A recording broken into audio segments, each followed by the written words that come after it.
இந்நாள் இனிய நாளாக அமைய ராமானுஜர் திருவடியை பற்றி பரந்தாமனை அறிவோம். தினம் ஒரு நாராயணீயம். கஸ்கோனு கௌதஸ்குதயேஷ விஸ்மயோ விஷங்கடம் யச்சகடம் விபாடிதம் ந காரணம் கிஞ்சிதிஹேதிதே ஸ்திதாः ஸ்வநாசிகா தத்தகராஸ்வதீக்ஷகா. இந்த பாடலுக்கு அர்த்தம்: ஏ குருவாயூரப்பா, அந்த வண்டி சக்கரம் முறிந்து விழுந்ததைக் கண்ட ஆட்சியர்கள், இது எப்படி நடந்தது? இந்த பெரிய வண்டி சக்கரம் எப்படி உடைந்தது?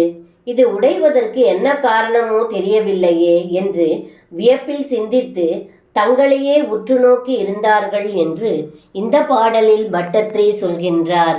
சர்வம் கிருஷ்ணார்ப்பணம். ஸ்ரீ குருவாயூரப்பன் திருவடிகளே சரணம்.